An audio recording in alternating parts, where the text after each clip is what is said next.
Is that difference between dependence and addiction, is that sort of the single biggest misconception you find yourself having to clear away, or is there another? I believe it is. The Secretary of Health and Human Services himself, Tom Price, said that medication-assisted treatment is like trading in one addiction for another. It's really hard for me to hear a medical professional say something like that, which is, patently false. The addiction is a behavior. It is a specific set of behaviors. It is not one drug. It is not, medication. It is the maladaptive behaviors that people engage in to keep doing what they need to do to achieve a certain feeling.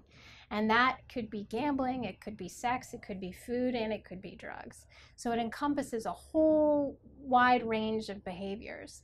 And when you treat it with a medical treatment, you can become dependent on the medicines for sure, but as long as you have stable treatment set up, a person can go on for a very long time with it.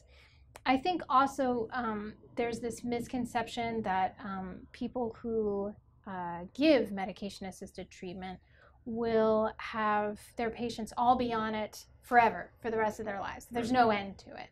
So that kind of question and pressure is something that we don't see in any other disease process. We don't ask diabetics how long they need to be on insulin, and we shouldn't be asking people with substance use disorder how long they need to be on methadone or Suboxone.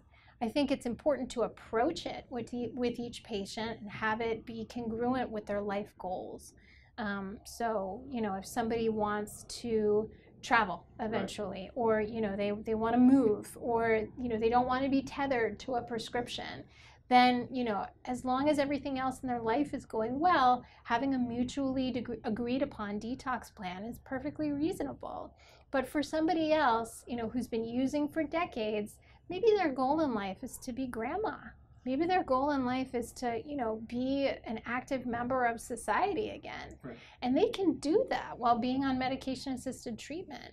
There are a lot of people who think, oh, somebody's on methadone and they're strung out all the time, they look pretty bad.